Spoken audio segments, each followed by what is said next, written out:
பக்தி ஒளி நேயர்களுக்கு என் கோவிந்த பட்டரின் கொடானு கொடி நமஸ்காரம். ஒரு விஷயமா நான் போறேன் வெளியில, எனக்கு அந்த விஷயம் சக்சஸ் ஆகல. எத்தனை பேருக்கு அது மாதிரி இருக்கு? பேங்க்ல லோன் கேட்டு போறேன், ஒரு வீடு வாங்குறேன், அந்த வீடுக்கு பேங்க்ல லோன் வந்து நடனடையா நடக்கிற சாங்ஷன் ஆகவும் மாட்டேங்குது. எல்லா பேப்பரும் கொடுத்தாச்சு, சாங்ஷன் ஆல. அதுக்கு அடுத்தது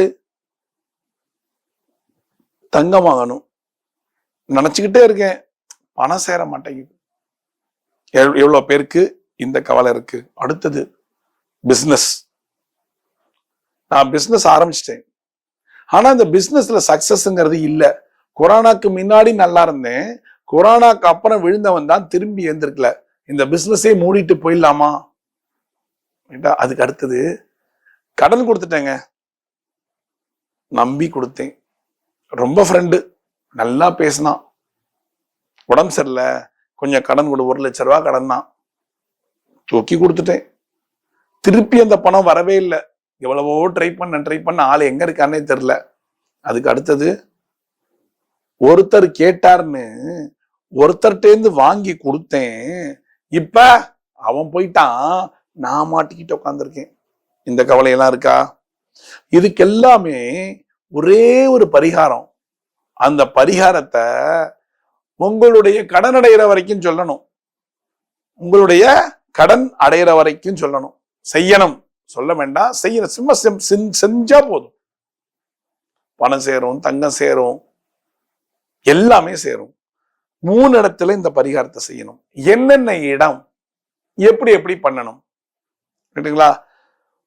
வெற்றிலை தான் இப்ப உங்களுக்கு இந்த பரிகாரத்துக்கு சொல்ல போறேன். வெத்தலைய நீங்க 10 வெத்தலை வாங்கிட்டு வரணும். 11 வெத்தலை வச்சுக்கோங்களேன்.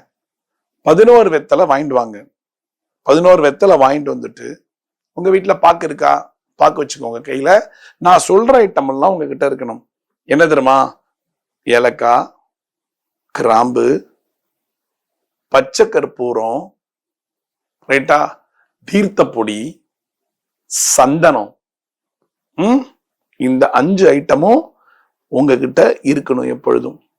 இதை வச்சுதான் பரிகாரம் பண்ண போறீங்க. எத்தனை வெத்தலை வாங்கி வந்திருக்கீங்க? 11 வெத்தலை. எந்த வெத்தலையும் ஓட்ட இருக்கக்கூடாது, கிழியக்கூடாது, அதே மாதிரி வாடக்கூடாது, ஃப்ரெஷ்ஷா இருக்கணும் வெத்தலை. ரைட்டா? நீங்க சப்போஸ் வாங்கணும்னா ஒரு நிறைய வெத்தலை வாங்கிட்டு வந்து வீட்டுல ஃப்ரிட்ஜில் போட்டுக்கோங்க. இது எப்பப்ப நடக்குன்னா 2 நாளைக்கு ஒரு தடவை, 3 நாளைக்கு ஒரு தடவை நீங்க செஞ்சுட்டே இருக்கணும். இது வெத்தலை பரிகாரம். 11 வெத்தலை எடுத்துட்டு வந்துட்டீங்களா? எனக்கு தேவையான வெத்தலையை மட்டும் சொல்றேன், அதை மட்டுமே செய்யுங்க. 4 வெற்றிலை உங்களுடைய பூஜை ரூம்ல 5 பொருளோட சேர்த்து நல்லா மடக்கி ஒரு நூலை வச்சு சுத்தி பூஜை ரூம்ல வச்சிருங்க.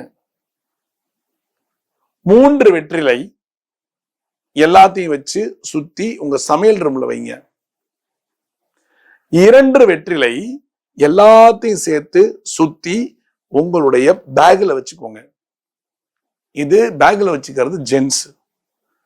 லேடிஸுக்கு இந்த வெத்தலையெல்லாம் சுத்தி உங்களுடைய கைப்பையில வச்சுக்கோங்க. ஒரு கைப்பை எடுத்துட்டு போவீங்கல்ல, அந்த கைப்பையில வச்சுக்கோங்க. இந்த 3 இடத்துலையும் நீங்க வச்சீங்கன்னா, எங்கெங்க?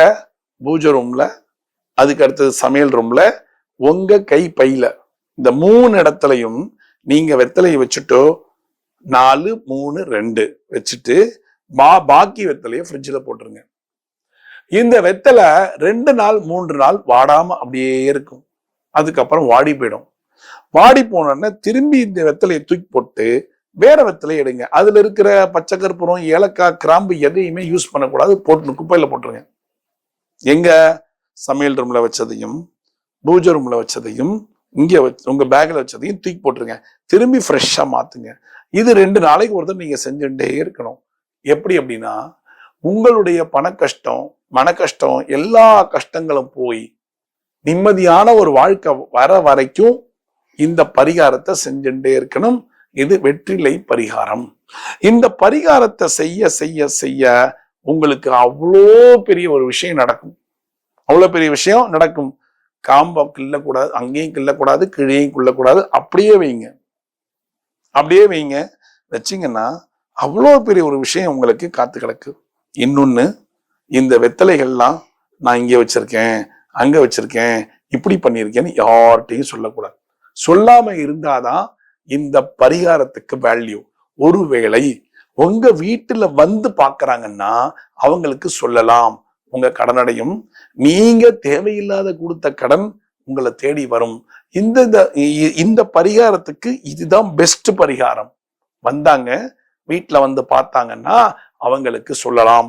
நீங்களா போய் சொன்னீங்கன்னா இந்த பரிகாரத்துடைய எஃபெக்ட் இருக்காது. அப்புறம் நான் செஞ்சுட்டேன், ஒண்ணுமே வரல, ஒண்ணுமே இல்ல, இந்த பரிகாரம் வேஸ்ட், அப்படிதான் மனசு தோணும். ஏன்னா ரகசியங்கள் காக்கப்பட வேண்டும். ரைட்டுங்களா? யாராவது நீங்க இதை பாக்குறீங்க, யாராவது கேட்டாங்கன்னா வீட்டுக்கு வராங்க, நிறைய பேர் பார்க்க மாட்டாங்க இல்லையா? அதை வந்து என்னங்க வெத்தலை வச்சிருக்கீங்க, என்னாச்சு, என்ன ஏது கேட்கும் பொழுது மட்டுமே சொல்லுங்கள். நான் பார்த்தேன், இது இந்த மாதிரி வச்சா கொஞ்சம் கடன் அடையும், நான் தேவையில்லாம ஒருத்தட்ட கொடுத்தேன், பணம் வந்துருச்சு. ஒருவேளை உங்களுக்கு எல்லாமே சால்வ் ஆயிடுச்சு, கொடுத்த பணம் வந்துருச்சு, எல்லாமே வந்துச்சு, நகை சேர்ந்துச்சு, பணம் சேர்ந்துச்சு, எல்லாமே வந்துருச்சா, இந்த பரிகாரத்தை அப்படியே ஸ்டாப் பண்ணிக்கோங்க. 48 நாள் பண்ணுமா, 108 நாள் பண்ணுமாங்கிறதெல்லாம் கணக்கே கிடையாது. அந்த உங்களுடைய வேண்டுதல் முடிகிற வரை இந்த பரிகாரத்தை நீங்க செய்துதான் ஆக வேண்டும். இல்லைங்க நான் செஞ்சுட்டேன், ஊருக்கு போயிட்டேன், ஒரு வாரம் நான் ஊர்ல இருக்க மாட்டேன், அப்ப என்ன பண்ணலாம், பரவாயில்ல, அங்க இருக்க வேண்டியது அப்படி இப்படி இருக்கட்டும். ஒரு வாரம் கழிச்சு வந்தோடனே இம்மீடியட்டா எல்லாத்தையும் மாத்திடணும். சோம்பேறித்தனமா நான் நாளைக்கு மாத்திக்கிறேன்னு மாத்தவே கூடாது. அடுத்தது ஒரு வார்த்தை கேட்கலாம், லேடிஸ், நீங்க பர்ஸ்ல வைக்க சொன்னீங்க, எனக்கு இந்த டேட் பீரியட் டைம்ஸ் இந்த 3 நாள் இது இருக்கலாமான்னு. இந்த 3 நாளைக்கும் வெத்தலைக்கும் சம்பந்தமே இல்லை. ஆனால் டேட்ல நீங்க வெத்தலைய தொடக்கூடாது. உங்க வீட்டுக்காரர இந்த மாதிரி செய்ய சொல்லி நீங்க எடுத்துக்கங்க, தப்பு எதுவும் இல்லை. ஏன்னா நீங்க அந்த டேட்ல கொண்டு போய் வெத்தலை வந்து மகாலட்சுமிக்கு சமம் இல்லையா? அப்ப இதெல்லாம் நீங்க செஞ்சாதான் லட்சுமி கடாட்சம் உங்களுக்கு வரும். செய்யறீங்களா? என்னென்ன, எத்தனை வெத்தலை வாங்கணும்? 11 வெத்தலை வாங்கி ஃப்ரிட்ஜில் போட்டுக்கோங்க. 4, 3, 2, 4 பூஜ்ஜிரம், 3 கிச்சன், 2 உங்க பர்ஸ், உங்க வீட்டுக்காரருடைய பேக். செய்றீங்களா? செய்யுங்க. லட்சுமி கடாட்சமா இருங்க. உங்க கடன், கொடுத்த கடன் எல்லாம் அடைச்சுக்கோங்க. ரொம்ப நல்லா இருப்பீங்க. மீண்டும் ஒரு சாஸ்திர சம்பிரதாயத்தில் நான் உங்களை சந்திக்கிறேன். பக்தி ஒளி நேயர்களுக்கு கோவிந்த பட்டரின் கோடானு கோடி நன்றிகள்.